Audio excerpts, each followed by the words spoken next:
Hi everyone, it's me Arden Lee. I'm back with another video, and today I want to talk about something that has been coming up for me. So I hope this is helpful for everyone. And the topic that I want to talk about is integrity and this weird phenomenon of how the language we use and the stories that we align ourselves with and the values that we purport to hold um, so often have this magical transformative ability that makes it easier for us to go about our lives in a way that is in alignment with those values. Um, I also want to let everyone know that if you're not yet in my group, the Repatterning Parlor, I definitely encourage you to check the link in the description box and come join us because we've been having some really, really cool conversations about these kinds of topics in particular. So if this resonates with you, come say hi. We'd love to have you. And we're in the middle right now. We are in the middle of the repatterning project. Actually, we'll probably be about near the end by the time this video goes up. But the next one we're going to be doing is probably going to start in late June or July. So stay posted for that. And also, we'll be doing Myths and Magic again this spring. So come and join the group if you want to stay posted on being able to join those containers.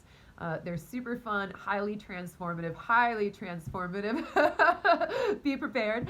And and if it calls to you, I'd love for you to know about those opportunities. So come say hi. All right. So what I'm talking about today is what's really shown up for me lately is I keep making these videos, right? And what happens is people will ask questions. I'll have threads in the Repatterning Parlor and I'll be like, hey, what topic requests do you have for my next batch of videos? Because I want to be talking about the things that are most present for people. And people will ask questions and I will answer them. And what's interesting is that when I make these videos, you know, for those of you who have a little bit more of a bent toward the woo, toward the spiritual, it does feel like a kind of channeling for me. I don't, pardon me, by the way, I'm a little, I have allergies today, so if I sniffle, I'm sorry. I feel it's a higher self channeling. I don't feel that I'm channeling another being, but specifically what I tune into when I tune into the heart space to really make room for the integrity of language that I need to use in these videos. You'll notice a lot of times they're really long because I don't want to ever say anything that, excuse me again, I don't want to ever say anything that if I listen to it back doesn't feel true or resonant for me. And sometimes that means saying things and then explaining, you know, maybe the situations or scenarios in which those things are not true so that I can make sure that the intent behind what I'm saying is clear. And so what I tend to see, or what happens, is I see just sort of the energetic mechanics, you know, specifically in what we're attracting and what we're allowing, in the boundaries that we're setting. And it's this sort of like, I hope this is clear when I'm trying to explain this, but essentially the things that we need to believe or set boundaries for or hold ourselves to in order to get the results that we want, and why one of those things would lead to the result, right? What I'm really trying to do is I'm trying to balance equations. It's very mathematical when you think about it. It's very algebraic, you know. It's very it's very, you know, in terms of, you know, if so much of the patterns we live by are algorithms of, you know, if X then Y, I really want to make sure that those balance out to be sound, to be mathematically sound. And so there's this sort of, you know, understanding of the mechanics, the energetics behind situations and queries like that. that come through. And a lot of those things are easy to talk about in theory. For example, let's talk about like codependence, right? Codependence was a pretty popular topic in recent months. And so I have videos out there like, if someone rejects you, they're doing you a favor. Videos like, choosing to be chosen, right? Choosing beyond an attachment to any particular relationship situation. Choosing, you know, the relationship in theory that will actually meet your needs, right? Choosing the relationship that shows up where you are mutually chosen and not settling for anything that is below that, right? Because if codependence is like we get this attachment and we attach to a relationship coming from one specific person who isn't giving it to us, then releasing that and staying true to the value of being chosen instead, right? That just makes mathematical sense. And unfortunately, it's hard for us to see that sometimes when we're embroiled in our relationships because we do have biological bodies and we do pair bond and we experience, all these kind of, neurotransmitters and hormones and everything that shows up for us, that and all the timelines we create in our minds, the futures that we build off of our hopes and dreams, with someone that sometimes are projections or illusions or maybe us sugarcoating things or seeing what we want to see, but we get attached to that. And that's how we stay in these codependent situations, for however long, instead of releasing and holding to that value of I choose me, I choose being chosen, right?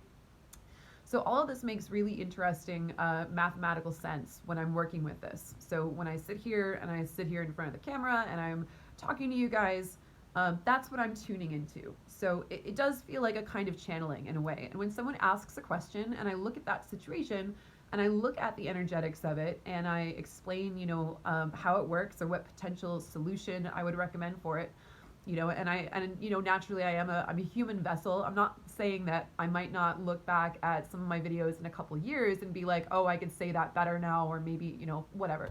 You see, again, I'm like making every disclaimer to make sure that everything that comes out is as true as possible. But for me in the moment, I'm tuning into that truth as much as possible and I'm putting it out there. And something really interesting happened, which is that spending so much time doing this and also, of course, aligning my identity with it. I am the creator of the Repatterning Project, and this is the work that I'm doing in the world, and this is important. Something really wonderful and clear and bizarre has happened, which is that I've been repeating these things, giving voice to these things so many times that it's become ingrained in me in a way that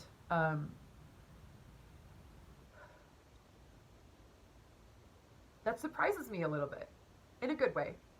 Because naturally I intended for all of this. This is not just about me building a business. This is very much about me pursuing a spiritual path and wanting to do work in the world that is in alignment with these things that I'm learning, because it feels so important and so needed and so necessary right now, especially right now. We're having a big, big wave toward, toward self-care, toward personal boundaries, toward, creating safe, the sense of felt safety, toward undoing our trauma patterns, right? It's like a whole wave that's somehow begun in the last, 3-4 years or so. And it feels like a natural evolution. It feels like, given all the circumstances that we were in, all of the unhealthy bootstrapping coping mechanisms that, boomers brought us up with, of course there would be a swing toward that other side. Of course we want to break free of those things because we're getting to a point where we can't keep going in the ways that we were, especially given the global crises that we're in, especially given our political situations. It's just, we need to move toward empathy and compassion. We need to move toward protecting ourselves, taking care of our personal boundaries, protecting ourselves, but also, not just living in fear our whole lives too, connecting with the things that are positive for us, taking care of ourselves, taking care of our communities, all that good stuff. And what's just been very interesting to me is that I notice that situations that in the past might have been really difficult for me, or um, just where answers or solutions wouldn't have been obvious, or I would have been caught in trauma or people pleasing or codependency or conformity, or I don't know. It just becomes very obvious to me now what the answer is in situations that require me to pull upon these values that I'm channeling. As one example, I attended a business conference last year where I paid like $1,000 for my ticket. I got a VIP ticket. I paid $1,000 for it and was so excited. And I went there, and by day 3, the container completely fell apart because the facilitators were not trauma informed. They re-traumatized half of their audience using really pushy sales tactics.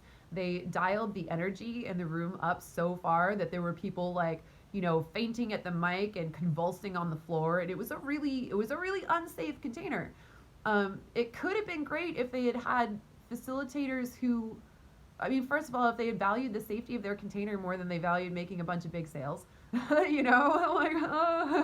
ouch. And if they had more than like one trained somatic facilitator there, and if their staff had understood, the energetics or whatever. But anyway, I stood up and I walked out, and I said, I'm the creator of the Repatterning Project, and it's not congruent for me to be, one of my patterns is not being able to leave a room where men are not in control of their anger, and that was part of what happened in that container, and I'm not going to be involved in that pattern anymore. So I'm leaving, and I announced that publicly to the group online, and I said thank you for a lovely weekend, but I'm not in alignment with this. This is not, I don't care. I don't care how much money y'all are making. This is against my values, and here's why. And it was just easy. I wouldn't say it was easy because I was confused, and I was angered. I was angered that it was like I paid $1,000 for a ticket, and then I went there and and these people can't even hold their container together. But my course of action was very clear. It was, I do not belong here. This is not in alignment with me, and I'm going to say why, and I'm going to go, And especially since I was there as a coach. I was there to learn about, expanding my coaching business. So I was there as the creator of the Repatterning Project, and and I couldn't I couldn't stand being there anymore. And and more recently, I had a situation come up for me where I had been in a romantic situation for a little while that was really, the situations I was involved in before I started this work were really like, the bar was pretty low, since I was, in a lot of abusive situations. I was replaying a lot of patterns from my childhood. I was attracting a lot of emotionally unavailable people. But it is no small thing that the situation that I was in last year was by far the most vulnerable and magical and beautiful and raw container for intimacy that I'd ever experienced. And it was wonderful, and it was so positive for me, and it would have been so easy for me to attach to that feeling. And instead, when those codependent polarities of anxious and avoidant attachment started showing up after a while, because it was kind of like, okay, we've been doing this for a while, now what?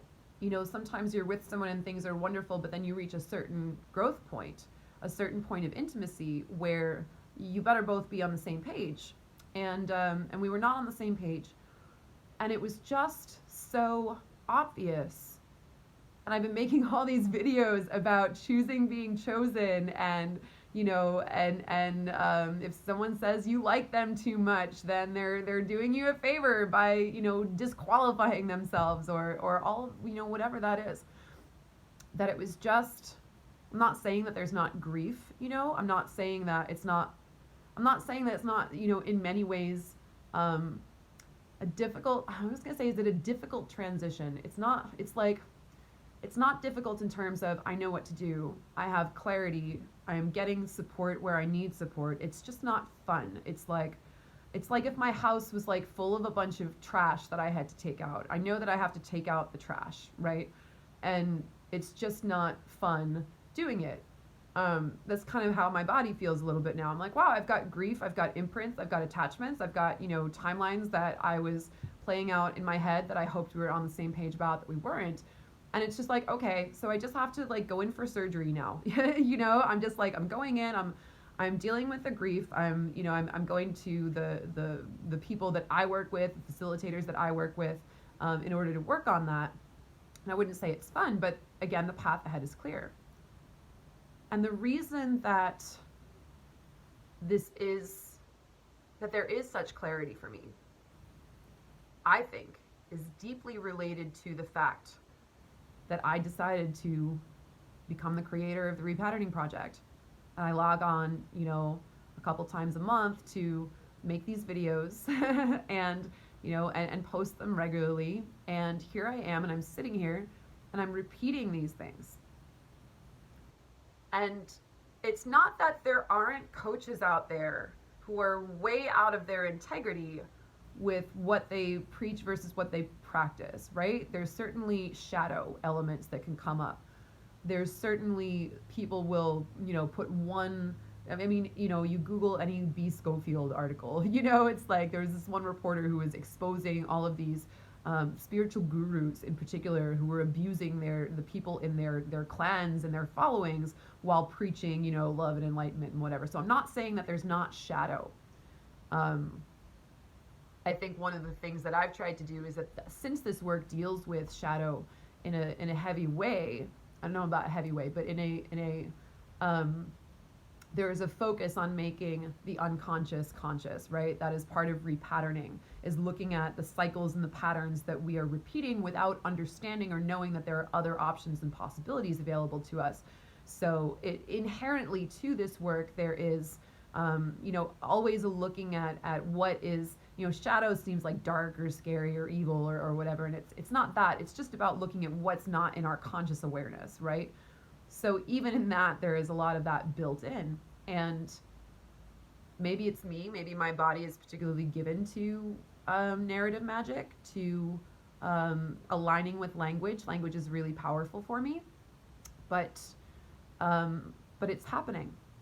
And there are situations now that would have been very, very difficult for me to deal with in the past, that now it's just like the answer is obvious. So what am I trying to say with this? What I'm trying to say is that deliberately changing your language, deliberately changing the stories you embody, deliberately changing your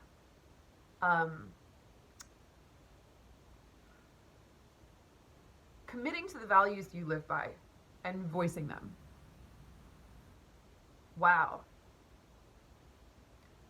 Really has a powerful effect. There are some things where I'm like, I'll be in a situation that feels difficult or trying or whatever, and I'll just be like, I'm the creator of the Repatterning Project. I can't do this, I can't. as in I can't. If it's something that's crossing a boundary or something that's making me feel not good, right? Something that's showing up in a way that feels negative, and I'm just like, I need to be a better example. Who am I if I'm not living by what I preach? And coming on here and making these videos and voicing these things and repeating them over and over, it's just had this pretty wild, magical effect. So I wanted to put that out there as an invitation to us all. Create your archetype, decide your role, and live the story that is the values that you want to live by. And it might have a really magical effect on you. I know it certainly has for me. And I'm looking forward to what shows up for me now that I'm in this place and I've created space around it. So, thank you guys. And I encourage you in some ways to try this for yourselves. You don't have to go and create a whole course and a whole Facebook group around it necessarily, but if you ask yourself who you're being and what you're repeating in the world, and then committing to live by that, it turns out having a clear set of values that you live by, repeating them, and in my case, really committing your public persona to them, it turns out it makes dealing with situations where you would otherwise be activated or fall back into your old patterns, just makes it a lot easier. All of a sudden I'm there in that situation and the answer is just there for me because I've been repeating it over and over. So give it a try in whatever way appeals to you. Thank you guys for listening. Come join us in the parlor. I'd love to see you there. And say hi, introduce yourselves, and I hope this was helpful.